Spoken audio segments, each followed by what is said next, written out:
Muito bem. E aí, Samuel, faz sentido a colocação do senhor presidente da República ali, justificando, né, essa questão, o fato dele não ter assinado? Olha, primeiramente gostaria de parabenizar todos os povos indígenas pelo seu dia. Hoje, 19 de abril, comemora-se uma data de fundamental importância.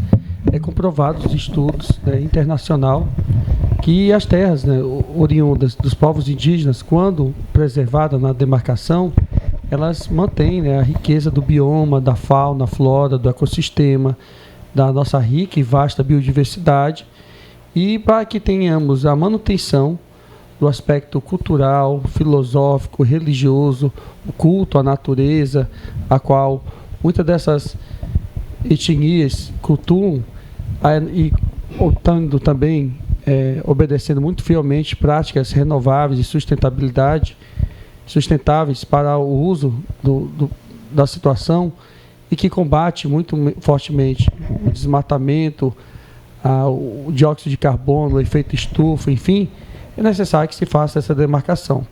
Agora, a postura do presidente Lula tornou-se uma postura ponderada e equilibrada. Imaginemos assim, ele ao seu bel prazer, como um rei tirano do regime absolutista, resolvesse, né, usar a sua discricionalidade e demarcar todas essas 6 áreas simultaneamente, fazendo uso da polícia. Muitas pessoas que adentraram nessas áreas indígenas são pessoas de boa fé. Uma parte é picareta e outras partes foram abduzidas a ter que invadir essas terras. E aí seria uma chacina exacerbada.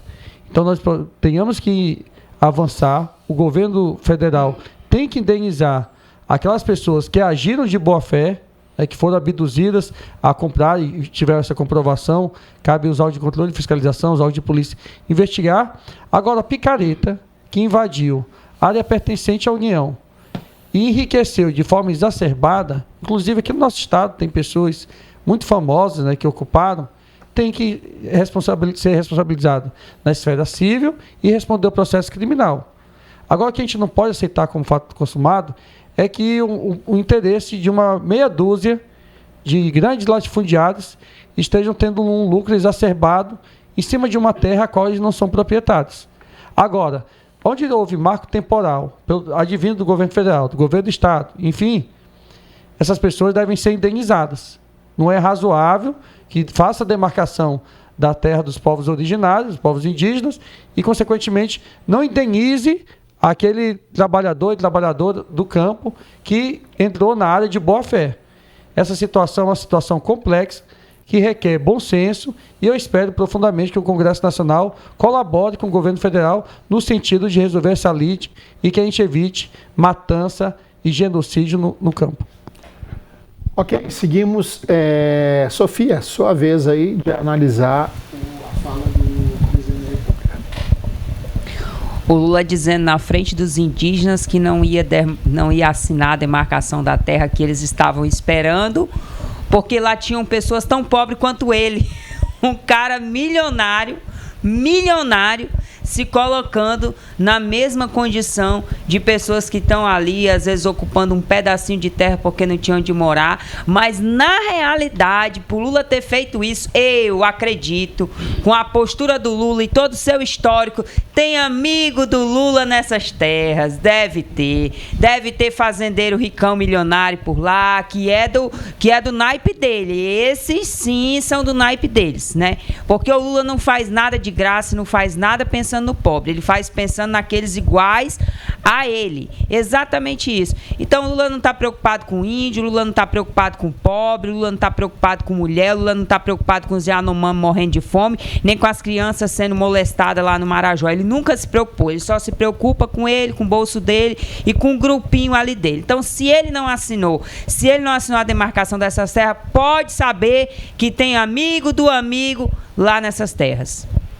Muito bem, quero mandar um beijo para a Aline, né? A Aline Moura, que é fã, né, do presidente Lula, principalmente quando ele faz esses discursos aí veementes, né? Chico Holanda, por favor, a sua vez de comentário. Sofia, eu estava pensando que ele tinha um momento de lucidez nessa vida dele, que teria exatamente pensado nessas pessoas que estão lá morando, às vezes há 10, 15, 20 anos, 30 anos, como muitas vezes acontece. Mas agora você falando, Sofia, eu fiquei pensativo agora, que realmente essa história do amigo meu, né? Isso nós vimos muito isso aí na Lava Jato. Bem, eu sou, isso aqui não é a primeira vez, contra, tá, as pessoas, pode ser fazendeiro, quem quer que seja, que invada área indígena, que tenha demarcada, e área de preservação ambiental. Tá? Essas pessoas, não é a primeira vez, não têm meu apoio, discordo, não concordo com esse tipo de invasão. Mas, quando eu vejo as narrativas, ou as pessoas querem lacrar em cima dos fazendeiros, dos grandes pecuaristas aqui, porque chegaram aqui, as terras, que não era, as terras no geral eram todas da União. As pessoas vieram aqui na década de 60, 70, chamado pelos governos para integrar as terras aqui devolutas da Amazônia. Então aqui não tinha dono, dono era quem chegasse e fizesse. Tá? Então isso eu não aceito quando vem, tá, essa esquerda, tá, aqui querer fazer em cima do grande, tá, fazendeiro que temos hoje aqui no estado de Rondônia, em que entrar nessas terras ou comprar essas terras, tá, em que foram ocupadas a chamado do governo mesmo para vir integrar. Tá? Então, esse aí eu não concordo, tenho o meu repúdio. Agora, também, eu não concordo e não aceito em área demarcada, tá, de reserva ambiental e área indígena que venha exatamente a invasão. Como também, recentemente, tá, aquela reserva criada aí no final do governo do Confúcio, onde tem lá pessoas morando há 20, 30 anos e que estão lá hoje no desespero, sem saber o que fazer, e o governo do estado recebendo ultimato da justiça para que cumpra a lei.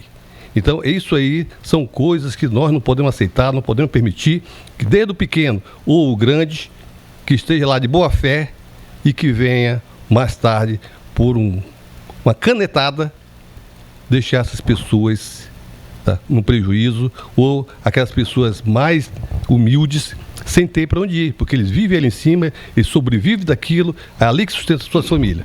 Então, vamos ver assim, eu vou acreditar que foi um momento de lucidez, mas fiquei pensando no que a Sofia falou, que possa ser que tenha lá amigo dos amigos do senhor presidente da República. Alexandre. Vou começar meu comentário, né, abrindo aspas, são tão pobres quanto nós, ou como nós, fecha aspas.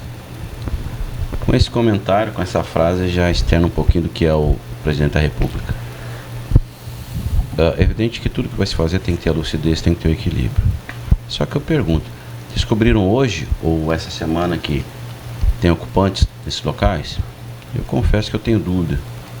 Eu tenho receios do que, de fato, levou a assinar somente duas, um total de 6, que significa, para quem gosta de matemática, 1/3, ou 33,33%.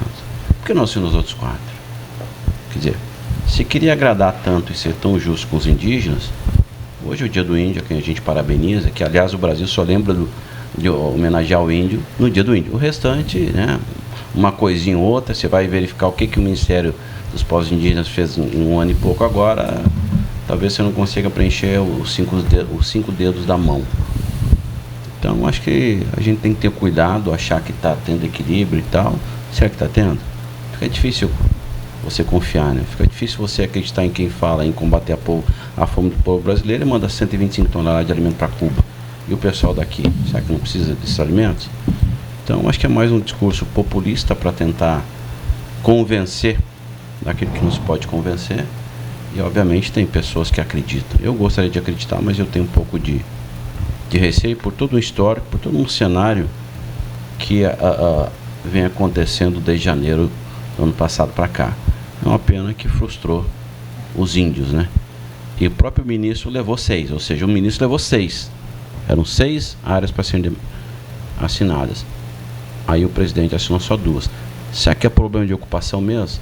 Essa ocupação começou semana passada, começou depois que o ministro foi levou para eles?